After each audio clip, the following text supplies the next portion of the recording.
Friday మన markets close అయిన తర్వాత యూఎస్ మార్కెట్స్ లోనూ ఒక బిగ్ ఫాల్ అయితే కనిపించింది. నాస్డాక్ ఆల్మోస్ట్ 2.7% పడింది. యూరోపియన్ మార్కెట్స్ పడ్డాయి. బట్ దాని తర్వాత జపాన్ మార్కెట్స్ ఓపెన్ అయ్యాయి, 4% దగ్గరగా పడ్డాయి. హాన్సెంగ్ కానీ తైవాన్ కానీ మీరు చూసిన 4% అండ్ కాస్పీ కొరియా సైడ్ ఉంటున్న మార్కెట్స్ కూడా 3% పడుతూ ఉండడం. బట్ స్టిల్ మనకి హాలిడే అవుతున్నాయి. ఇవాళ గిఫ్ట్ నిఫ్టీ ట్రేడ్ అవుతుంది కాబట్టి అక్కడ ఆల్మోస్ట్ 260 పాయింట్స్ దగ్గరగా నెగిటివ్ కనిపిస్తుంది. ఎందుకు గ్లోబల్ మార్కెట్స్ అన్ని ఇంతలా సడన్ గా ఫాల్ అవుతున్నాయి? అండ్ ముఖ్యంగా ఏప్రిల్ 2 ట్రంప్ గారు టారిఫ్లు అన్ని కంట్రీల మీద వేస్తే, రెసిప్రోకల్ టారిఫ్లు వేస్తే మన ఇండియన్ స్టాక్ మార్కెట్స్ పై ఎలాంటి ఇంపాక్ట్ ఉంటుంది? అండ్ పర్టికులర్ గా నేను ఇదే మంచి టైం, ఈ టైంలోనే నేను కొన్ని స్టాక్స్ ని చూస్తున్నాను. ఆ స్టాక్స్ ఏంటో కూడా మెన్షన్ చేస్తాను. అవి కానీ ఇప్పుడు ట్రంప్ గారు రెసిప్రోకల్ టారిఫ్లు అనేది అయితే భయాలు ఉన్నాయో అందులో కానీ పడితే మాత్రం నేను దాంట్లో డబ్బులు పెట్టడానికి అయితే రెడీగా ఉన్నాను. పేరు ఇప్పుడే చెప్పేస్తాను.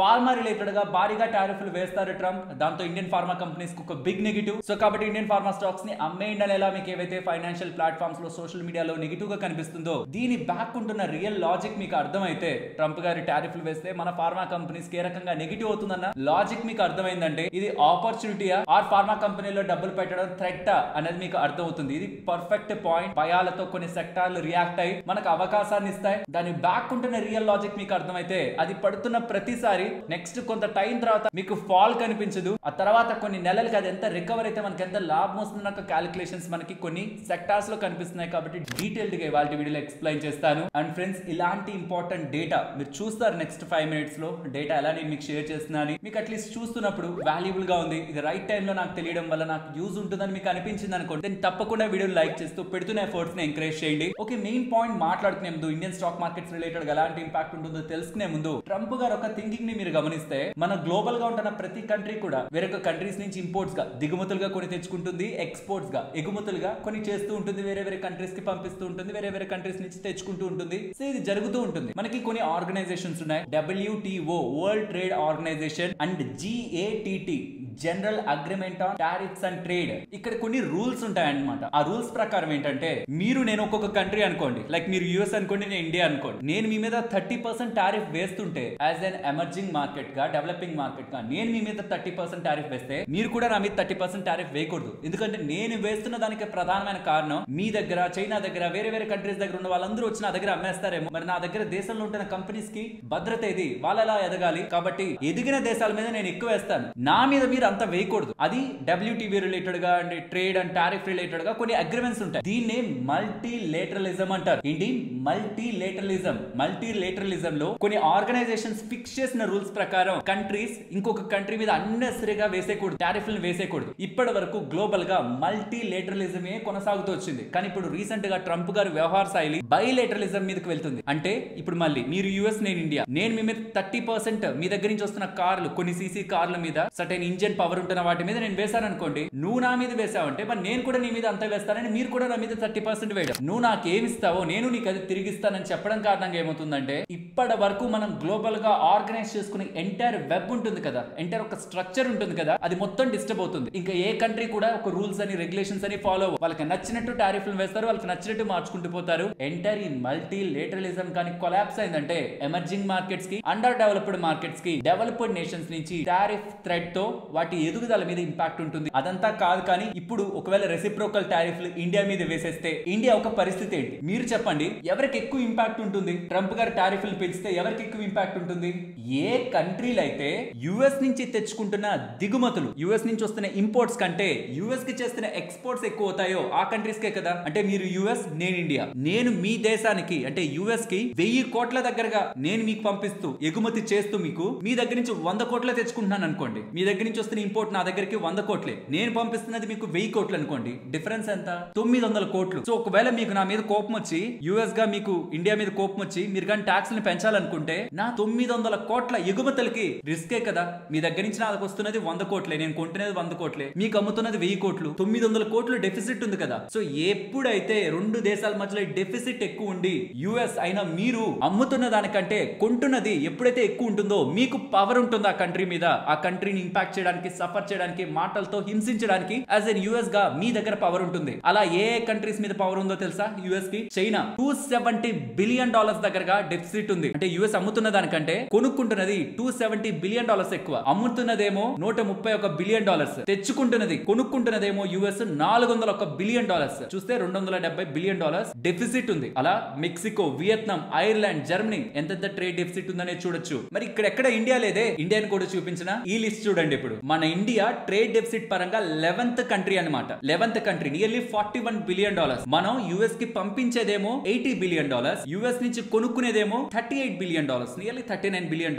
చూస్తే మన ఇండియాకి $41.5 బిలియన్ డెఫిసిట్ ఉంది. అంటే ఇప్పుడు కానీ యుఎస్ ప్రెసిడెంట్ రెసిప్రోకల్ టారిఫ్లు వేసేస్తాను ఇండియా మీద, ఇండియా నా మీద ఏం వేస్తే నేను అదే వేస్తాను అనుకుంటే దెన్ మన $41.5 బిలియన్ ఇమీడియట్ గా టారిఫ్ ని ఫేస్ చేస్తాయి. ఇది ఒక కన్సర్న్ మనకి. రెండవది, మిగిలింది కూడా మనం యుఎస్ దగ్గర నుంచి కొనుక్కుంటున్నదేమో భారీగా ట్యాక్సులు వేస్తున్నాం, చాలా వాటి మీద వేస్తున్నాం భారీగా ట్యాక్సులు. యుఎస్ వాళ్ళు మన మీద వేస్తున్నదేమో, అంటే మనం అమ్ముతుంటే వాళ్ళు కొనుక్కుంటున్నప్పుడు వాళ్ళు మన మీద వేస్తున్నదేమో తక్కువ. ఎగ్జాంపుల్ చెప్తే యుఎస్ కి సంబంధించిన యావరేజ్ టారిఫ్ అనేది ఇండియన్ ప్రొడక్ట్స్ మీద 3.3% ఉంది. వెరాస్ ఇండియన్ యావరేజ్ టారిఫ్ అన్ని ప్రొడక్ట్స్ ఒక యావరేజ్ చూస్తే 17% ఉంది. 3.3% యుఎస్ వాళ్ళు ఇండియా వాళ్ళ మీద వేస్తున్నది, 17% ఇండియా యుఎస్ మీద వేస్తున్నది. ఇది విన్నప్పుడు మనకు ఎలా అనిపిస్తుంది అంటే, ఏంటి ఇండియా మరి అంత ట్యాక్స్ వేస్తుందని. నేను మళ్ళీ చెప్తున్నాను కదా, డెవలపింగ్ కంట్రీస్ వేరే కంట్రీస్ మీద వేసే టారిఫ్ ల స్ట్రక్చర్ వేరు, డెవలప్డ్ నేషన్స్ వేసే టారిఫ్స్ అండ్ స్ట్రక్చర్ వేరు. అండ్ ఓన్లీ ఇక్కడ మీరు నా మీద నేను మీ మీద ఎంత వేస్తున్నానని టారిఫ్లు కాదు చూడాల్సింది. అదే ప్రొడక్ట్ మీ దగ్గర తయారు చేయాలంటే మీకు కాస్ట్ ఆఫ్ ప్రొడక్షన్ ఎంత, అదే ప్రొడక్ట్ నా దగ్గర తయారు చేయాలంటే నా కాస్ట్ ఆఫ్ ప్రొడక్షన్ ఎంత. ఈ లాజిక్స్ కూడా ఉంటాయి కదా. సో మనం ఇష్టం వచ్చినట్లు టారిఫ్లు వేసుకోవడానికి అవ్వదనమాట. ఇది చాలా సంవత్సరాల నుంచి అగ్రిమెంట్స్ కి వచ్చి ఇదైతే బెస్ట్ గా ట్రేడ్ జరుగుతున్నాయని ఫిక్స్ అయిన సిస్టమ్. సో ఏ కంట్రీని మనం తప్పు పట్టడానికి లేదు. ఎంతసేపు డొనాల్డ్ ట్రంప్ గారు ఇండియా టారిఫ్లు వేసేస్తుంది, ఇండియా హై టారిఫ్ నేషన్ అని ఊరికే దాని రిలేటెడ్ గా ప్రస్తావిస్తున్నారు. కానీ అసలు టారిఫ్లు వేయడం వల్ల యుఎస్ కి కాదు నష్టం, ఇండియన్స్ కి నష్టం. ఇప్పుడు అది నేను నెక్స్ట్ మాట్లాడతాను. యుఎస్ కాదు సఫర్ అయ్యేది టారిఫ్లు వేస్తున్నంత మాత్రాన. యుఎస్ కంపెనీ కార్లని మన ఇండియన్ ఏం కొనకుండా పోరు కదా. రిచ్ పీపుల్ ఇప్పటికీ పెద్ద యుఎస్ కి సంబంధించిన కార్లని కొంటూనే కదా ఉన్నారు. సో ఎక్కువ డబ్బులు పెట్టి కొనేది ఎవరు? టారిఫ్ వేస్తే ఇండియన్స్. ఇదే నేను నెక్స్ట్ మాట్లాడబోయేది కూడా ఫార్మా కంపెనీస్ రిలేటెడ్ గా. మీకు అక్కడ ఒక ఇంపార్టెంట్ లాజిక్ ఉంటుంది. సో ఇక్కడికి మీకు అర్థమైంది కదా ఇండియా రిలేటెడ్ గా ఎలాంటి ఇంపాక్ట్ ఉందని. అండ్ అగ్రికల్చర్ రిలేటెడ్ గా ప్రొడక్ట్స్ మీద కూడా ఇండియా యుఎస్ కి పంపిస్తున్న వాటి మీద వాళ్ళు ఒక 5% దగ్గరగా వేస్తున్నారు టారిఫ్. మనం 30% అబో దగ్గరగా వేస్తున్నాం అని మల్టిపుల్ ఫైనాన్షియల్ ప్లాట్ఫామ్స్ లో కనిపిస్తుంది. ఇన్ఫాక్ట్ 40% వేస్తున్నాం అని కూడా. సో ఆటోమేటిక్ గా ఎక్కడెక్కడైతే వాళ్ళు మన మీద తక్కువ వేస్తూ మనం వాళ్ళ మీద ఎక్కువ ట్యాక్స్లు వేస్తున్నాం అని వాళ్ళకి అనిపిస్తుందో, ఇది మ్యాచ్ చేయడానికి ట్రంప్ గారు ప్రయత్నిస్తారు అనేలా ఫైనాన్షియల్ ప్లాట్ఫామ్స్ లో కొన్ని భయాలు క్రియేట్ అవుతున్నాయి కదా. ఇది ఇప్పటి నుంచి వినే లాజికల్ ఎక్స్ప్లెనేషన్ తో మీకు ఒక క్లారిటీ వస్తుంది. బట్ ఫర్ ద సేక్ వాళ్ళు ఏదైతే చెప్తున్నారో, మనం ఏదైతే యుఎస్ మీద వేస్తున్న ట్యాక్స్ ఉందో, ఎక్కువ ట్యాక్స్ ఉందో, దాన్ని యుఎస్ ప్రభుత్వం కూడా అలానే మేనేజ్ చేస్తే, అలానే మన మీద కూడా వేయాలని ప్రయత్నిస్తే, weighted average reciprocal tariff calculations ప్రకారం 11% దగ్గరగా యావరేజ్ గా చెప్తున్నాను. అన్ని ఇంపోర్ట్స్ మీద యుఎస్ నుంచి వస్తున్న మీద ఒక్కొక్క దాని మీద ఒక్కొక్క ట్యాక్స్ వేస్తూ ఉంటాం. అండ్ ఎక్స్పోర్ట్స్ చేసినప్పుడు కూడా వాళ్ళు కూడా ఒక్కొక్క దాని మీద ఒక్కొక్క రకమైన ట్యాక్స్ వేస్తారు. అక్కడ యావరేజ్, ఇక్కడ యావరేజ్ మొత్తం చూస్తుంటే క్యాలిక్యులేషన్స్ ప్రకారం 11% దగ్గరగా మన ఇండియా మీద ఎక్కువ ట్యాక్స్ భారం ఇప్పటి వరకు పడుతుంది. దాని మీద ఎక్కువ ట్యాక్స్ భారం ఉండే అవకాశం ఉంది. ఆబ్వియస్లీ మన ఇండియన్ జీడిపి ఖచ్చితంగా ఇంపాక్ట్ అయ్యే ఛాన్స్ ఉంది. కొంతమంది ఎక్స్పర్ట్స్ ఏం చెప్తున్నారంటే, స్క్రీన్ మీద కూడా పెడుతున్నాను, మన ఇండియన్ జీడిపి మీద 0.1 నుంచి 0.6% దగ్గరగా ఇంపాక్ట్ ఉంటుందని. ఇన్ఫాక్ట్ మనది ఎక్స్పోర్ట్ నేషన్ కాదు, యూజువల్ గా ఇంపోర్ట్స్ ఎక్కువ ఉంటాయి. బట్ యుఎస్ నుంచి కాదు, చైనా నుంచి ఎక్కువ ఉంటాయి, ఇతర కంట్రీస్ నుంచి ఎక్కువ ఉంటాయి. యుఎస్ కి మాత్రం మనదే పెద్ద హ్యాండ్. బికాస్ సర్వీసెస్ రిలేటెడ్ గా, ఫార్మా రిలేటెడ్ గా ఉంటాయి కదా. ఇంకా కొన్ని సెక్టార్స్ ఉన్నాయి, ఏవేవి ఇంపాక్ట్ అవుతాయి కూడా చెప్తాను. బట్ ఒకవేళ అలా కానీ చేస్తే యుఎస్ వాళ్ళు మనం ఎంత వేస్తున్నామో అంతా వేయాలనుకుంటే చెప్పాను కదా, 11% దగ్గరగా ఎక్కువ మనమే టారిఫ్లు వేసే అవకాశం ఉంది. ఇక్కడ నేను వ్యాట్ ని ఇంక్లూడ్ చేయలేదు, ఫారెక్స్ కరెన్సీని కూడా ఇంక్లూడ్ చేయలేదు. వ్యాట్ ని కూడా ఇంక్లూడ్ చేసి ఫారెక్స్ ని కూడా ఇంక్లూడ్ చేసాం అంటే ఇది ఇంకా పెరిగే ఆస్కారం ఉంది. భయపడకండి. అంటే ఇప్పటి వరకు చెప్తున్నది నెగిటివ్ గా ఉంటుంది మార్కెట్ కి, ఏదో జరిగిపోతుందని ఇలాగా. బట్ మీకు మార్కెట్ లో ఏమేమి ఉంటున్నాయి, హెడ్ లైన్స్ లో పీక్ ఏం కనిపిస్తుంది, ఇది అర్థమైతే నెక్స్ట్ లాజికల్ గా ఏం జరుగుతుందో కూడా నేను మీకు ఎక్స్ప్లెయిన్ చేస్తాను కదా, అప్పుడు మీకు క్లారిటీ వస్తుంది. సో ఇక్కడ వరకు మనకి ఏమర్థమైంది, ఇండియా మీద ఎంత బిగ్ ఇంపాక్ట్ ఉంటుందో అర్థమైంది. ఇక్కడ నుంచి మన లాజిక్స్ ని మాట్లాడుకునే ప్రయత్నం చేద్దాం. ఒకవేళ యుఎస్ ప్రెసిడెంట్ అలాంటి డెసిషన్ తీసుకున్నారనుకోండి, మన ఇండియా మీద ట్యాక్స్లను పెంచే ప్రయత్నమే చేశారనుకోండి, ఏ సెక్టార్స్ మీద ఇంపాక్ట్ ఉంటుంది? ఫస్ట్ ది ఐటీ కంపెనీస్, తర్వాత ది ఫార్మా కంపెనీస్, తర్వాత ది టెక్స్టైల్ కంపెనీస్, తర్వాత ఆటో కంపెనీస్, తర్వాత అగ్రికల్చర్ ప్రొడక్ట్స్ కదా. అండ్ ఎంటైర్ స్పేస్ నుంచి లాజికల్ గా ఐటీ కంపెనీస్ ని రూల్ అవుట్ చేయొచ్చు, వాటిని పక్కన ఉంచుదాం. నెక్స్ట్ వస్తున్న వాటిలన్నింటిలో కూడా మిగిలిన సెక్టార్స్ అన్నింటినీ పక్కన ఉంచండి. ఓన్లీ ఫార్మా రిలేటెడ్ గా మాట్లాడుకుందాం. ఎందుకంటే నేను ఎంటైర్ స్పేస్ లో, ఎంటైర్ గొడవలో యుఎస్ వాళ్ళు వేస్తున్న రెసిప్రోకల్ టారిఫ్ రిలేటెడ్ గా ఫార్మా కంపెనీస్ ఎక్కువ ఫోకస్ చేస్తున్నాను. ఎందుకంటే రీసెంట్ టైమ్స్ లో చాలా ఫార్మా కంపెనీస్, మీరు ట్రాక్ చేయాలంటే ఒకసారి సిప్లాని గమనించండి. రీసెంట్ గా కూడా మాట్లాడినట్లున్నాను, అప్పులు తగ్గించుకున్నారు, మార్జిన్స్ ని పెంచుకున్నారు. అండ్ రీసెంట్ టైమ్స్ లో చాలా వరకు వాళ్ళ బిజినెస్ ని, యుఎస్ రిలేటెడ్ గా ఉంటున్న మార్జిన్స్ ని ఇంపాక్ట్ కాకుండా బిజినెస్ ని పెంచుకోవాలని ప్రయత్నం చేస్తున్నారు. And most of the companies కూడా మార్జిన్స్ రిలేటెడ్ గా ఇంపాక్ట్ అనేది ఒకప్పుడు లాస్ట్ 2 years వరకు ఉన్న ఇంపాక్ట్ అనేది బాటమ్ అవుట్ అయితే అయితే అయింది. మరి యుఎస్ ప్రెసిడెంట్ ఫార్మా ఇంపోర్ట్స్ మీద అంటే ఫార్మా వాళ్ళ దగ్గరకు వెళ్తున్న వాటి మీద 25% టారిఫ్లు వేస్తారని ఇలా రీసెంట్ గా భయపెట్టారు కదా. అంటే నేను మీకు ఒక లాజికల్ గా ఎక్స్ప్లెనేషన్ చెప్తాను చూడండి. ఫార్మా ఇండస్ట్రీ వరకు మన ఇండియాలో ఫార్మా ఇండస్ట్రీ ఎందుకు ఎక్స్పోర్ట్ ఓరియంటెడ్ గా ఉంది లాజికల్ గా ఒకసారి ఆలోచించండి. ఎందుకు చాలా కంపెనీస్ యుఎస్ కంపెనీస్ ఎందుకు యుఎస్ లోనే తయారు చేసుకుని యుఎస్ లోనే అమ్ముకోవట్లేదు? మన ఇండియన్ కంపెనీస్ ఇండియాలో తయారు చేసి యుఎస్ లో అమ్మితే మంచి లాభాలు వస్తున్నాయని అర్థమైనప్పుడు ఎందుకు మరి యుఎస్ కంపెనీస్ అదే పని చేయట్లేదు? మన దాంట్లో చాలా మంది జనరిక్ ప్లేయర్సే కదా, జనరిక్ డ్రగ్సే కదా అక్కడ అమ్ముతున్నారు. మళ్ళీ అవే ఎందుకు అక్కడ జరగట్లేదు? ఎందుకు వేరే వేరే కంట్రీస్ మన కాంపిటీషన్ వచ్చి యుఎస్ లో అమ్మాలని ప్రయత్నించట్లేదు? Cost of production and the way pharma value chain అనేది ఇండియాలో ఎస్టాబ్లిష్ అయినంతగా cost of production main important ఇక్కడ యుఎస్ లో లేదు. అండ్ రీసెంట్ గా చాలా ఫార్మా ఇండస్ట్రీస్ కి సంబంధించిన మేనేజ్మెంట్స్ వీటన్నిటి కామెంట్స్ ని నేను కామెంటరీని కానీ వాళ్ళ ఇన్వెస్టర్ ప్రెజెంటేషన్స్ ని కానీ అన్ని వింటుంటే నాకు అర్థమైంది ఏంటంటే మినిమం చెప్తున్నాను ఇక్కడ ప్రొడక్షన్ కంటే యుఎస్ లో కాస్ట్ ఆఫ్ ప్రొడక్షన్ 80% ఎక్కువ. నేను మినిమం చెప్పాను. కొన్ని అయితే 2 times 3 times 4 times కూడా ఎక్కువ అనేలా అంటే వాళ్ళ ఇండస్ట్రీకి తగ్గట్టు మెన్షన్ చేస్తున్నారు. So first thing cost of production ఇక్కడి నుంచి అక్కడికి తీసుకువెళ్ళినా సరే వాళ్ళకే డిసడ్వాంటేజ్. ట్యాక్స్లు వేసేస్తే అందరూ ట్యాక్స్ని తగ్గించుకోవడానికి యుఎస్ కి వచ్చి ప్రొడక్షన్ స్టార్ట్ చేద్దాం అనుకుంటారు. సో అప్పుడు యుఎస్ ఎకానమీ బాగుపడుతుంది, యుఎస్ లో ఉంటున్న యువతకి మంచి ఉపాధి దొరుకుతుంది అనే ఒక మోటివేషన్ తో కానీ యుఎస్ ప్రెసిడెంట్ గారి స్టేట్మెంట్స్ చేస్తుంటే దెన్ కాస్ట్ ఆఫ్ ప్రొడక్షన్ ఇక్కడి నుంచి అక్కడికి తీసుకెళ్తే 80% దగ్గర ఎక్కువ వెళ్తాయి. మెజారిటీ ఆఫ్ ఫార్మా కంపెనీస్ వాళ్ళకి అది లాజిక్ లేదనుకున్నారు అనుకోండి, అంటే 80% పెంచేస్తే వాళ్ళ ధరల్ని యుఎస్ కంపెనీలే పోటీ పడుతున్నాయి అనుకోండి వాళ్ళ ప్రొడక్ట్స్ కి, ఎందుకు వెళ్ళి వేస్తారు అక్కడ ప్లాంట్ ని? సో చాలా వరకు ఒకవేళ వాళ్ళకి అంత రిస్క్ ఉంది అనుకుంటే ఎలాగోలాగా అమ్మాలనుకోరు కదా, వేరే నేషన్స్ కి వెళ్తారు. అవసరం లేకపోతే ఆ ఇండస్ట్రీని ఆపేసుకుంటారు, సెగ్మెంట్ ని ఆపేసుకుంటారు. అల్టిమేట్ గా లాస్ అవుతారు.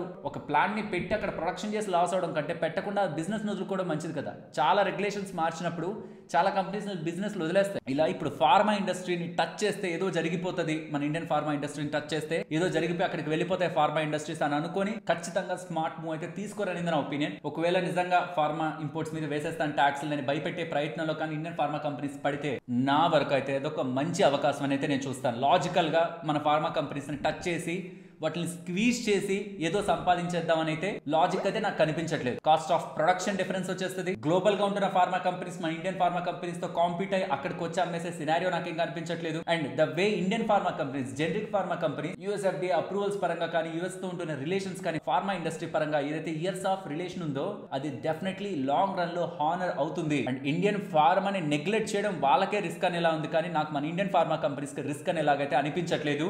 సో టెంపరీగా ఏదైనా షేకింగ్ మనకి ఇండియన్ ఫార్మా కంపెనీస్ లో కనిపిస్తే మాత్రం నాకైతే అది నేను లాంగ్ టర్మ్ లో మంచి అవకాశంగానే చూస్తాను. మిగిలిన ఇండస్ట్రీస్ పరంగా వస్తారా? టెక్స్టైల్ ఇంపాక్ట్ ఉండే అవకాశం ఉంది. ఆటో స్టాక్స్ పర్టికులర్ గా టాటా మోటార్స్ కి ఆల్రెడీ పడింది. నిజంగానే వేస్తే ఇంకొంచెం కూడా పడుతుందేమో, బట్ రిస్క్ ఉంటుంది. ఎందుకంటే యుఎస్ లో వాళ్ళకి ఒక్క మ్యానుఫాక్చరింగ్ ఫెసిలిటీ లేదు. యూకేలోనే 70% మ్యానుఫాక్చరింగ్ ఫెసిలిటీ. ఇదిగోండి ఇమేజ్ లో చూపించాను కదా. అండ్ యుఎస్ లో సేల్ చేయాలంటే ఖచ్చితంగా అక్కడ మ్యానుఫాక్చరింగ్ ఉండాలంటున్నారు. లేదంటే వేరే దేశాల నుంచి వస్తే ట్యాక్స్ 25% వేస్తా అంటున్నారు. సో టాటా మోటార్స్ కి నెంబర్స్ లో ఇమీడియట్ గా ఇంపాక్ట్ కనిపించే అవకాశం అక్కడ ఉంది. And chemical companies, agriculture products వీటి రిలేటెడ్ గా మేజర్ ఇంపాక్ట్ ఉండే సినారియో. ఇప్పుడు ఇంకొంచెం స్టెప్ కు ముందుకు వెళ్దాం. అండ్ ఫ్రెండ్స్ ఫర్దర్ గా వీడియోని కంటిన్యూ చేసే ముందు వీడియోలో మేము పెట్టిన ఎఫర్ట్స్ మీకు వాల్యుబుల్ అని అనిపించుంటే ఈ పాయింట్ కి మీకు అనిపించుంటే దాని వీడియోని లైక్ చేయడం మర్చిపోకండి. సో దట్ ఇలాంటి ఇన్ఫర్మేషనల్ కంటెంట్ ఇంతటి డేటాని ఆర్గనైజ్ చేస్తూ మీ ముందుకు తీసుకురావడానికి మాకు మోటివేషన్ గా ఉంటుంది. స్టాక్ మార్కెట్ రిలేటెడ్ గా April 2 ఏం జరిగే అవకాశం ఉంది, ఆర్ April 1 ఏం జరిగే అవకాశం ఉంది. ఫ్రెండ్స్ నేను మీకు లాస్ట్ న్యూస్ వీడియోలో ఆర్ ఈవెన్ దాని ముందు న్యూస్ వీడియోలో కూడా డేట్స్ ని ఎక్స్ప్లెయిన్ చేశాను, గుర్తుందా ఫ్రెండ్స్? రేపు ఒక్కటే మార్కెట్ ఉంది, రేపు మార్కెట్ ఫ్రైడే, దాని తర్వాత మార్కెట్ క్లోజ్ అవుతుంది. తర్వాత సాటర్డే మార్కెట్ ఉండదు, సండే మార్కెట్ ఉండదు, మండే కూడా మార్కెట్ ఉండదు. 3 రోజుల హాలిడే ఉంటది. నెక్స్ట్ మీరు April 1 మార్కెట్ ని హిట్ చేస్తారు. April 2 ట్రంప్ గారి టారిఫ్లు ఉన్నాయి కాబట్టి April 1 మార్కెట్ వోలటైల్ గా ఉంటుంది. 3 రోజుల హాలిడేలో కూడా గ్లోబల్ మార్కెట్స్ లో ఈ ట్రంప్ గారి రెసిప్రోకల్ టారిఫ్స్ అని రియాక్ట్ అయ్యి మనకి ట్యూస్డే కూడా వోలటైల్ గా మార్కెట్స్ ఉంటుందని థర్స్డే వీడియోలో చెప్పాను, ఫ్రైడే వీడియోలో కూడా చెప్పాను. సో నేను చెప్పానంటేనే, అంటే నేను ఎక్స్పర్ట్ అని కాదు, నేను చెప్పానంటేనే నాకే అర్థమవుతుందంటేనే అది ప్రాబబులీ మార్కెట్ లో కనిపించే సినారియో. 50-50 అనుకుందాం, ప్రాబబులీ మార్కెట్ లో కనిపించే సినారియో. ఎందుకు? ఈవెంట్ ఉంది ముందు, April 2 ఉంది, 3 days long holidays. April 1 market open అవుతుంది. సో రిస్క్ ఎందుకు అనుకుంటున్న వాళ్ళు డెఫినెట్లీ కొంత మార్కెట్ నుంచి బయటకు వద్దామని చూస్తారు కదా. అంతెందుకు ఎప్పటి నుంచో రీసెంట్ టైమ్స్ లో బయర్స్ గా ఉంటున్న FIS ఫ్రైడే సెల్ చేశారా? దేనికి? ఈ యుఎస్ ప్రెసిడెంట్ ఎలాంటి డెసిషన్స్ తీసుకుంటారనే ఒక భయాందోళనలోనే కదా. సరే April 2 ఏం జరిగే సినారియో ఉంది? వర్స్ట్ కేస్ చూద్దాం. రెసిప్రోకల్ టారిఫ్లు వేసేస్తున్నాను, 25% వేసేస్తున్నాను అన్నిటి మీద అని ఎక్స్ట్రాగా యావరేజ్ గా 11% దగ్గరగా ఇంపాక్ట్ ఉంటుంది అనుకున్నాం. వ్యాట్ ని ఫారెక్స్ ని తీసేసి 11% దగ్గరగా ఇండియన్ ఎక్స్పోర్ట్స్ పైన ఇంపాక్ట్ ఉంటుంది. మన జీడిపి కూడా 0.1 నుంచి 0.6% ఇంపాక్ట్ అయ్యే అవకాశం ఉందని డేటాతో సడన్ గా మార్కెట్స్ పడే అవకాశం ఉందా? ఎస్ ఉంది. మార్కెట్స్ బాగా పడే అవకాశం ఉందా? ఎస్ ఉంది. కానీ ఇక్కడ మీరు ఒక ఇంపార్టెంట్ లాజిక్ ని అండర్లైన్ చేసి ఉంచుకోవాలి. నేను మీకు చెప్పాను కదా, చెప్తాను మళ్ళీ అని. టారిఫ్లని పెంచితే వేరే కంట్రీని ఇంపాక్ట్ చేసినట్టే. సరే, ఒకవేళ దానికి ఆల్టర్నేటివ్ లేకపోతే, వాళ్ళ దగ్గర తయారు చేసేది లేకపోతే వేరొక కంట్రీస్ మీద కూడా అన్నిటి మీద వేసేస్తారు. కాబట్టి మనకి వేరే కంట్రీకి పెద్దగా డిఫరెన్స్ లేకపోతే మన ప్రొడక్ట్ అక్కడికి ఎక్స్పోర్ట్ అవ్వాలంటే ఏమేం జరిగే అవకాశం ఉంది? ఒకటి, మన వాళ్ళకి కాంపిటీషన్ ఎక్కువ అనిపించి అనవసరం అనుకుంటే ప్రొడక్షన్ ఆపేసుకుంటారు. రెండోది, వెయిట్ చేస్తారు. ఈ ట్రంప్ గారు ఇలా మాట్లాడుతున్నారు కదా, ఒక 6 నెలలు వెయిట్ చేద్దాం, మొత్తం ఎండ్ అయిపోయాక మళ్ళీ ఎక్స్పోర్ట్ చేద్దాం అనుకుంటారు. లేదు, అలా ఏం ఎండ్ అవ్వట్లేదు, ట్రంప్ గారి టెన్యూర్ అంతా అలా ఉంటుంది అనుకుంటే ప్రొడక్షన్ ఆపేసుకుంటారు. లేదు, మనం రేట్లని పెంచినా సరే మనకు అక్కడ బిజినెస్ ఉంది, మార్జిన్ కదా. నేను 100 రూపాయలకి తయారు చేస్తున్నాను, 120కి అమ్మితే ఆ 20 రూపాయలు నేను ట్యాక్స్లు కట్టను, మొత్తం ఈ చార్జెస్ మొత్తం ఇక్కడి నుంచి ఎక్స్పోర్ట్ చేయడానికి అంతా పోను, నాకు ఎంతో కొంత మిగులుతుందంటేనే కదా నేను ఎక్స్పోర్ట్ చేస్తాను. నష్టపోతానంటే నేను ఎందుకు చేస్తాను? సో నేను రేటు పెంచినా సరే యూఎస్ లో ఉన్న కస్టమర్స్ కొంటారు అనుకుంటే అప్పుడు నేను ఎక్స్పోర్ట్ చేస్తాను. ఇప్పుడు నేను రేట్ ని పెంచి యూఎస్ లో ఉంటున్న వాళ్ళు కొని దాన్ని ట్యాక్స్ గా యూఎస్ పొందితే యూఎస్ కి ఏం లాభం? సో ఇండైరెక్ట్ గా వాళ్ళు ట్యాక్స్ ని పెంచితే యూఎస్ కస్టమర్స్ నుంచే కదా వాళ్ళు డబ్బులు తీసుకుంటున్నట్టు. ఇండియన్ గవర్నమెంట్ చాలా ఇంపోర్ట్ కార్స్, మన వేరే దేశాల నుంచి తెచ్చుకుంటున్న కార్స్ మీద 100% దగ్గరగా ట్యాక్స్ వేస్తుంది. ఆ ట్యాక్స్ ఎక్కడికి వెళ్తుంది?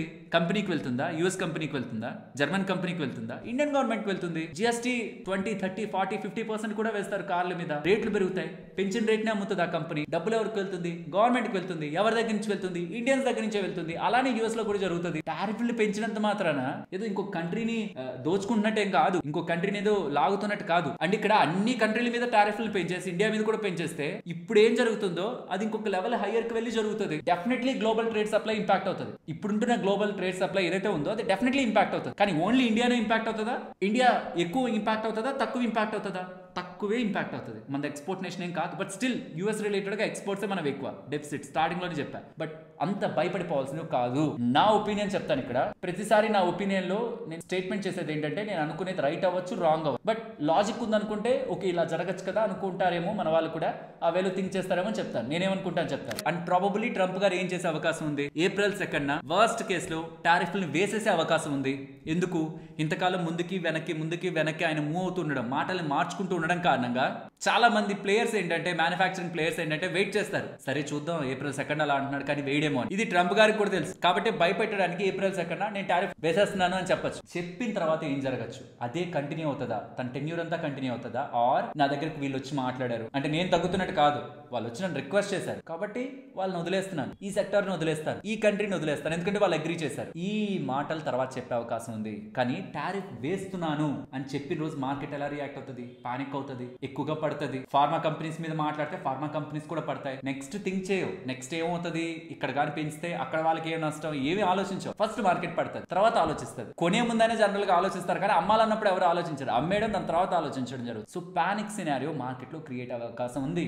బట్ నేను ఎక్స్పెక్ట్ చేసేది, స్మార్ట్ లీడర్ ఎవరైనా సరే భయపెట్టడానికి ఎంత ప్రయత్నించినా తర్వాత వాళ్ళకే నష్టం జరుగుతుందో కూడా తెలియాలి కదా. ఇంట్లో చెదలున్నాయని చెప్పి ఇల్లు మొత్తం తగలబెట్టుకోరు కదా, చెదల మీదే ఫోకస్ చేయాలని చూస్తారు. ఎందుకంటే రెస్ట్ ఆఫ్ ద ఇల్లు కూడా ఇంపార్టెంటే. అలానే గ్లోబల్ గా యూఎస్ ఎదగాలంటే మిగతా అన్ని కంట్రీస్ ని ఇంపాక్ట్ చేస్తే యూఎస్ ఎదుగుతుంది అంటే అది జరగదు. అందులో యూఎస్ కూడా భాగం అవుతుంది. ఇది మీకు ఎలా అర్థం కావాలంటే, గ్లోబల్ గా టారిఫ్లు వేసేస్తారు, ట్యాక్స్లు వేసేస్తారు అంటే యూఎస్ కి లాభం కదా అనుకుంటే మరి యూఎస్ మార్కెట్స్ ఎందుకు పడ్డాయి? అది తనకి తెలుసు, అందరికీ తెలుసు. సో కాబట్టి గ్లోబల్ మార్కెట్స్ ఫాల్ లో ఇండియన్ మార్కెట్స్ ఫాల్ అయ్యే ఛాన్స్ ఉంది. ఆ మొత్తం వరుసలో మన ఇండియన్ మార్కెట్స్ లీడ్ అయితే చేయవి సార్. అంటే మనదే మొదటి వరుసలో ఉండి ఓ పడిపోతూ మిగిలిన కంట్రీలు ఏమో కొంచెం పడేది ఉండదు. మిగిలిన కంట్రీస్ పడేదానికంటే మన ఇండియన్ స్టాక్ మార్కెట్ పడేది తక్కువ ఉంటుంది. రికవరీలో మన స్ట్రాంగ్ గా ఉంటుంది అనేది నా ఒపీనియన్. ఎందుకు? లాజిక్స్ చెప్తాను. April 2 ట్రంప్ గారు టారిఫ్లు వేస్తారని వర్స్ట్ కేస్ వేయకపోతే మార్కెట్స్ ఇప్పుడు ఏదైతే ఉందో దాని నుంచి స్ట్రాంగ్ గా బౌన్స్ అవుతాయి. అంతగాని వేయలేదంటే. బట్ నెగిటివ్ కే ప్రిపేర్ అవుదాం. వేస్తే పడతాయి. బట్ ఎందుకు రికవర్ అయ్యే అవకాశం ఉంది? ఎప్పుడు రికవర్ అయ్యే అవకాశం ఉంది? April 1 నుంచి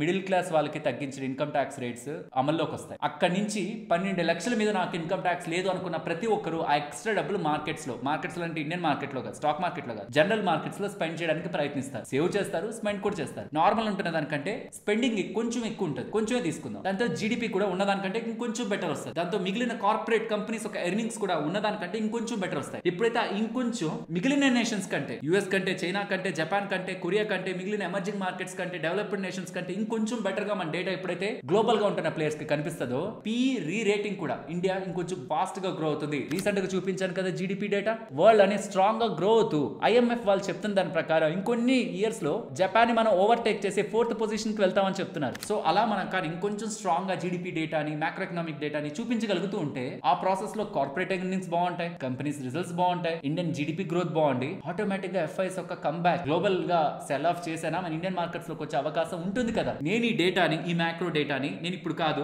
1-2 నెలల నుంచి చెప్తున్నాను. ఫిబ్రవరి మనకి ఎప్పుడైతే బడ్జెట్ ఉందో అప్పటి నుంచి చెప్తున్నాను. జూలై, ఆగస్ట్ ఆ పాయింట్ ఆఫ్ టైం కి వచ్చే మ్యాక్రో ఎకనామిక్ డేటా ఉంటది కదా నెక్స్ట్ మంత్స్ లో, దాంట్లో నేను ఎక్స్పెక్ట్ చేస్తున్నాను. ఎందుకంటే మన వాళ్ళు ఏప్రిల్ 1st రోజే మొత్తం స్పెండ్ చేయరు కదా, ఏప్రిల్, మే, జూన్ కొన్ని నెలల్లో అలా కొంచెం స్పెండింగ్ ని స్టార్ట్ చేసినప్పుడు ఇయర్ ఆన్ ఇయర్ కంపారిజన్ లో నాకు ఆగస్ట్ డేటా రిఫ్లెక్ట్ అవుతుంది అనేది నా ఒపీనియన్. సో ఆ పాయింట్ ఆఫ్ టైం కి ఇండియన్ మార్కెట్స్ ఒక వాల్యూ గ్లోబల్ మార్కెట్స్ రిలేటెడ్ గా ఎస్టాబ్లిష్ అవుతుంది. గ్రోత్ రిలేటెడ్ గా కూడా పాజిటివ్ గా మాట్లాడతారు. ఎఫ్ఐఎస్ మళ్ళీ మార్కెట్స్ రిలేటెడ్ గా స్ట్రాంగ్ గా కంబ్యాక్ ఇచ్చే అవకాశం ఉంది. If in case in between market లో ఒక గ్రేట్ ఫాల్ ఉండి ఎప్పుడు మార్కెట్ రికవర్ అవుతుంది అని క్వశ్చన్ మార్క్స్ తో ఉంటాయి. ఇదంతా నెగిటివ్ సైడ్. పాజిటివ్ సైడ్ ఏంటంటే ఇలా జరుగుతుందన్న విషయం, మార్కెట్స్ లో ఇలా రికవరీ ఉంటుందన్న విషయం ఎఫ్ఐఎస్ కి ముందుగానే అర్థమైంటే వాళ్ళు నెక్స్ట్ వచ్చే ఫాల్స్ లో సివియర్ సెల్ ఆఫ్ చేయరు. స్ట్రాటజిక్ గా వాళ్ళు వ్యవహరించాలనుకుంటే ఏదైతే ట్రంప్ గారు అన్సర్టనిటీ మెయిన్ ఈవెంట్ తో మార్కెట్ ఫాల్ అవుతుందో అక్కడి నుంచే మళ్ళీ మార్కెట్స్ లో రికవరీ ఉండి స్టెబిలిటీ, గ్లోబల్ మార్కెట్స్ ఎలా ఉన్న ఇండియన్ మార్కెట్ స్టెబిలిటీ వచ్చే అవకాశం కూడా ఉంది. సో మార్కెట్స్, ఇండియన్ మార్కెట్స్ లో కంగారు పడాల్సిన రిక్వైర్మెంట్ అంటే అంత థ్రెట్ నాకైతే కనిపించట్లేదు. సో ఇన్వెస్టర్స్ పానిక్ అవ్వాల్సిన సినారియో కాదు. స్మాల్ క్యాప్స్, మిడ్ క్యాప్స్ పరంగా ఓవర్ వాల్యుయేషన్ అయితే స్టిల్ ఇంకా కొన్ని పాకెట్స్ లో కొనసాగుతుంది. పడ్డాయి కదా అని డబ్బులు పెట్టేద్దామని మాత్రం వెళ్ళకండి.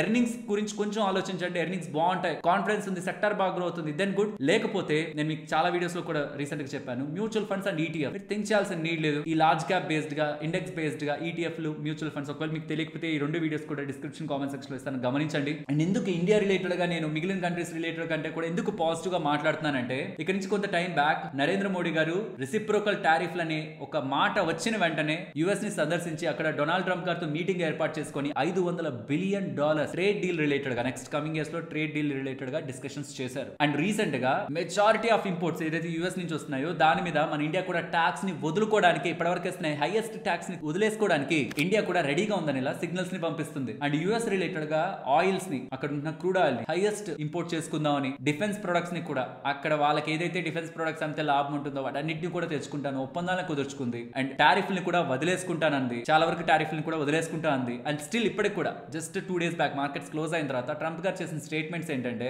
ఇండియా టారిఫ్లు వేస్తుంది, ట్యాక్స్లు వేస్తుంది కరెక్టే, ఇండియాతో మాకు ఇంకా డిస్కషన్స్ జరుగుతున్నాయి, నాకు నమ్మకం ఉంది ఇండియాతో మేము మంచిగా డీల్ చేసుకోగలమని అనే పాజిటివ్ స్టేట్మెంట్స్ చేస్తున్నారు. ఇక ఇంతకు మించి మన ఇండియా సైడ్ నుంచి మనం ఏం చేయగలం? ఆయన వేస్తున్న టారిఫ్ల టెన్షన్స్ తో, రెసిప్రోకల్ టారిఫ్స్ రిలేటెడ్ గా మిగతా కంట్రీస్ కంటే మన ఇండియా ఎంతో కొంత ప్రయత్నిస్తుంది కదా. Time to time US related గా మన దగ్గర నుంచి అఫీషియల్స్ వెళ్ళి డిస్కస్ చేస్తున్నారు, టారిఫ్స్ రిలేటెడ్ గా మనకి ఇంపాక్ట్ కానికుండా చూసుకుంటున్నారు. ఇవన్నీ కూడా ఒక కంట్రీగా మనం ఎంత ప్రయత్నించాలో అంత ప్రయత్నిస్తున్నాం. ప్రాబబులీ ఆ ఇంపాక్ట్, ఆ టారిఫ్ల ఇంపాక్ట్ మిగిలిన కంట్రీస్ మీద ఉన్నట్టు మన ఇండియా మీద ఉండదనేది నా ఒపీనియన్. అండ్ లాజికల్ గా చెప్పాలంటే ట్రంప్ గారు కూడా అంత అడమెంట్ గా అన్ని కంట్రీల మీద 25% టారిఫ్లు వేస్తాననే లాజిక్ కూడా నాకైతే కనిపించట్లేదు. బట్ జస్ట్ తన ఈగోకి వెళ్ళినా సరే ఇండియా బైలేటరల్ డిస్కషన్స్ చేసి మనం కూడా ఒక దారాన్ని కొంచెం వదులుదామని ప్రయత్నిస్తున్నాం కాబట్టి అలా మనం గట్టిగా లాగట్లేదు, మనం వదులుదాం అనుకుంటున్నారు కాబట్టి అక్కడి నుంచి కూడా వదిలే అవకాశమే ఇండియా పరంగా అయితే నాకు కనిపిస్తుంది. So finally Indian markets related గా ఇన్వెస్ట్మెంట్ చేయాలనుకుంటున్న వాళ్ళు ఈ ట్రంప్ టారిఫ్ రిలేటెడ్ గా, రెసిప్రోకల్ టారిఫ్ రిలేటెడ్ గా ఏదైతే మనకి ఇంపాక్ట్ కనిపిస్తుందో, పర్టికులర్ గా ఫార్మా స్టాక్స్ లో కనిపిస్తుందో, నాకు తెలిసి అది అవకాశం అయితే నేను అనుకుంటాను. మీరేమనుకుంటున్నారో కామెంట్ సెక్షన్ లో చెప్పండి. బికాస్ నేను కొన్ని ఆర్టికల్స్ చూస్తున్నాను, దీని కారణంగా ఎంటైర్ గ్లోబల్ మార్కెట్స్ అన్ని కూడా స్తంభించిపోయే అవకాశం ఉంది. మార్కెట్స్ అంటే స్టాక్ మార్కెట్స్ కాదు, ఈ trade market, global trade supply అంతా ఇంపాక్ట్ అయ్యే అవకాశం ఉంది. ఒకవేళ తన టారిఫ్లు వేసేస్తే అన్ని కంట్రీస్ కూడా వాళ్ళ ఎక్స్పోర్ట్స్ ని ఆపుకోవడం, లేకపోతే వేరే కంట్రీస్ కి, అంటే కొన్ని కంట్రీస్ మాత్రమే కలిసి ట్రేడ్స్ చేసుకుందాం అని మాట్లాడుకుంటున్నారు అనమాట. మీకు స్క్రీన్ మీద పెడుతున్నాను చూడండి, సౌత్ కొరియా, చైనా, జపాన్ వాళ్ళ రీజనల్ ట్రేడ్ ని ప్రమోట్ చేసుకోవాలనుకుంటున్నారు. యుఎస్ తో మనకొద్దు, మనం చూసుకుందాం, మన దగ్గరే బిజినెస్ పెంచుకుందాం అని. దీని కారణంగా గ్లోబల్ గా కొంత ట్రేడ్ ఇంపాక్ట్ అవుతుంది, గ్లోబల్ మొత్తం ఎకానమీ స్లో డౌన్ అయిపోతుంది, ఓవరాల్ అన్ని మార్కెట్స్ పడతాయి, ఇండియన్ మార్కెట్స్ కూడా పడతాయి అని ఏదైతే అంటున్నారు. నేను అది కొట్టిపారేను, జరిగే అవకాశం కూడా ఉందేమో, జరిగితే మన ఇండియన్ మార్కెట్ కూడా పడుతుందేమో. బట్ మన ఇండియా రిలేటెడ్ గా కమింగ్ టైమ్స్ లో ఇది న్యూట్రల్ సినారియో, ఇదర్ నెగిటివ్ అవ్వచ్చు, పాజిటివ్ అవ్వచ్చు, న్యూట్రల్ సినారియో. బట్ నాకు కొన్ని పాజిటివ్ సినారియోస్ కనిపిస్తున్నాయి. సో ఇప్పుడు ఈ ట్రంప్ గారి రెసిప్రోకల్ టారిఫ్లు న్యూట్రల్ గా మిగిలిపోయినా నాకు నెక్స్ట్ పాజిటివ్స్ కనిపిస్తున్నాయి. లేదు ఇది అంత ఏం లేక అయ్యాక తను ఓకే నేను వదిలేస్తున్నాను పెద్ద ఏం వేననేలా అని అది కానీ పాజిటివ్ ఈవెంట్ గా మారితే ఆ పాజిటివ్ ప్లస్ మన ఇండియన్ మార్కెట్స్ దగ్గర పాజిటివ్స్ కనిపిస్తున్నాయి. Only in the worst case తన ఏదైనా వర్స్ట్ గా డెసిషన్ తీసుకొని గ్లోబల్ మార్కెట్స్ అన్ని ఇంపాక్ట్ అయితే అప్పుడు మార్కెట్స్ రిలేటెడ్ గా మన మార్కెట్స్ రిలేటెడ్ గా కూడా ఫాల్ కనిపిస్తుంది. అవుట్ ఆఫ్ 3 సినారియోస్ నా 2 సినారియోస్ న్యూట్రల్ పాజిటివ్. ఈ రెండు రెసిప్రోకల్ టారిఫ్ రిలేటెడ్ గా ట్రంప్ గారు తీసుకునే డెసిషన్లు న్యూట్రల్ ఆర్ పాజిటివ్. ఈ రెండు సినారియోస్ కి కమింగ్ టైమ్స్ లో ఇండియన్ మార్కెట్స్ ఒక పాజిటివ్ సినారియో నాకు యాడ్ అవుతుంది. కాబట్టి నేను ఓవరాల్ మార్కెట్స్ రిలేటెడ్ గా ఇక్కడ నుంచి కమింగ్ టైమ్స్ లో ఈవెన్ మార్కెట్స్ పడినా సరే అది నాకు ఒక అవకాశంగా కనిపిస్తుంది. కానీ భయపడిపోయి మార్కెట్స్ నుంచి బయటికి వెళ్ళిపోవడమే ఆప్షన్. ఇది మాకు ముందే చెప్తే మేము బయటికి వెళ్ళిపోవాలని కదా అంటే నాకు ఆ ఫాల్ అనేది అవకాశంగా కనిపిస్తుంది. కానీ టెన్షన్ పడేసి మార్కెట్ నుంచి వెళ్ళిపోయే అవకాశంగా కనిపించట్లేదు. కాబట్టి కమింగ్ టైమ్స్ లో వచ్చే మార్కెట్ ఫాల్ అంతా భయపడకండి, ప్రిపేర్డ్ గా ఉండండి, భయపడకండి, రాంగ్ డెసిషన్ తీసుకోకండి. ఎందుకంటే ఇమేజ్ ఒకసారి చూడండి, ట్రంప్ గారు టారిఫ్లు వేస్తారు, మార్కెట్స్ పడతాయి. పడిన తర్వాత అన్ని కంట్రీస్ వెళ్ళో లేకపోతే కంపెనీస్ వెళ్ళో తనతో మాట్లాడి ఏదో రకంగా తనని ఒప్పించడానికి ప్రయత్నిస్తారు, తను వెనక్కి వస్తారు, మళ్ళీ మార్కెట్స్ పెరుగుతాయి. పడ్డప్పుడు ఎగ్జిట్ అయిపోయి పెరుగుతున్నప్పుడు మళ్ళీ మనం ఎక్కడ మిస్ అయిపోతాం అని మళ్ళీ కొనడానికి వెళ్తే నష్టపోయింది మనమా ట్రంప్ గారు యుఎస్ ప్రెసిడెంటా మనమా నష్టపోతాం. సో లాజికల్ గా ఉండండి. కమింగ్ టైమ్స్ లో not just middle class related గా ఇన్కమ్ ట్యాక్స్ కట్ తీసుకోవడం, జీడిపి గ్రోవడం ఇది ఒకటే కాదు. ఏప్రిల్ 9th ఆర్బీఐ మీటింగ్ ఉంది, రేట్ కట్ ఉందంటే అది మార్కెట్స్ కి పాజిటివ్. ఈ లోపు మార్కెట్స్ బాగా పడున్నాయి అనుకోండి, ఆ చిన్న ట్రిగ్గర్ మార్కెట్ ని షార్ట్ కవరింగ్ కి తీసుకువెళ్ళచ్చు. ప్రాబబుల్ పాజిటివ్స్ చెప్తున్నాను. అది కాకపోయినా మనం ఇన్వెస్ట్మెంట్ చేసిన కంపెనీస్ ఒక మంచి నెంబర్స్ తోనో ఓవరాల్ గా గ్రోత్ మనకి రిజల్ట్స్ లో కనిపించింది అనుకోండి, ఆబ్వియస్లీ స్టాక్స్ రిలేటెడ్ గా పెరగాల్సిందే కదా. నెంబర్స్ బాగున్నప్పుడు స్టాక్స్ పెరగకుండా పడిపోతాయా? అన్లెస్ అవి ఈ రీసెంట్ టైమ్స్ లో ఇంకా ఎక్స్పెన్సివ్ వాల్యుయేషన్స్ లో ఉంటే తప్పించి. కాబట్టి చెప్తున్నాను, వాల్యుయేషన్స్ ఒకసారి చూసుకోండి, కంపెనీ నెంబర్స్ మీద ఫోకస్ చేయండి, కమింగ్ టైమ్స్ లో ఉన్న ఇండియన్ పాజిటివ్ ట్రిగ్గర్స్ మీద ఫోకస్ చేయండి. ఈ లోపు ట్రంప్ గారు ఏం చేస్తున్నారు అనేది జస్ట్ గమనించండి. కానీ దాన్ని బట్టి ఏం ఇన్వెస్ట్మెంట్ డిసిషన్స్ తీసుకోవద్దు. ఎందుకంటే నెక్స్ట్ 4 సంవత్సరాల్లో ట్రంప్ గారు ఇలాంటి 100 క్రియేట్ చేస్తారు. ఆయన చెప్పిన ప్రతిసారి కొని అమ్మితే లాస్ట్ కి ఇన్వెస్టర్ కాదు, మీరు ట్రేడర్ గా కూడా కాదు, ఇంట్రాడే ట్రేడర్ గా మిగిలిపోతారు. ట్రంప్ గారి యాక్షన్స్ తో మనం కానీ ఇన్వెస్ట్మెంట్ చేయడం స్టార్ట్ చేస్తే అది ఇన్వెస్ట్మెంట్ అవ్వదు, ట్రేడింగ్ కూడా అవ్వదు, పొజిషనల్ ట్రేడింగ్ కూడా అవ్వదు, ఇంట్రాడే ట్రేడింగ్ అయిపోతుంది. సో ఐ హోప్ మీకు ఎంటైర్ సినారియో రిలేటెడ్ గా కంప్లీట్ అనాలిసిస్, డీటెయిల్డ్ అనాలిసిస్ అయితే అందించాలని అనుకుంటున్నాను. ఇఫ్ మేము పెడుతున్న ఎఫర్ట్స్ మీకు వాల్యుబుల్ గా అనిపించి మన ఛానల్ ని సపోర్ట్ చేయాలనుకుంటే దెన్ మీరు ఒక డీమ్యాట్ అండ్ ట్రేడింగ్ అకౌంట్ ని ఓపెన్ చేసుకోవాలనుకున్నప్పుడు డైరెక్ట్ గా వెళ్ళి ఓపెన్ చేసుకునే బదులు మన ఛానల్ కి సంబంధించిన రిఫరల్ లింక్స్ మీకు డిస్క్రిప్షన్ కామెంట్ సెక్షన్ ఉంటాయి. ఛానల్ నుంచి వాల్యూ యాడ్ అయింది, వీళ్ళు మంచి కంటెంట్ మనకి ఇవ్వాలని ప్రయత్నిస్తున్నారు, మంచి సమాచారం మాకు అందుతుంది అని మీరు అనుకుంటున్నప్పుడే ఛానల్ కి సంబంధించిన రిఫరల్ లింక్స్ ని యూజ్ చేయడానికి ప్రయత్నించండి. దీంతో మీరు ఛానల్ ని సపోర్ట్ చేస్తున్నట్లు. నేను మరొక ఇంట్రెస్టింగ్ వీడియోతో మళ్ళీ మీ ముందుకు వస్తాను. అంతవరకు టేక్ కేర్, జై హింద్.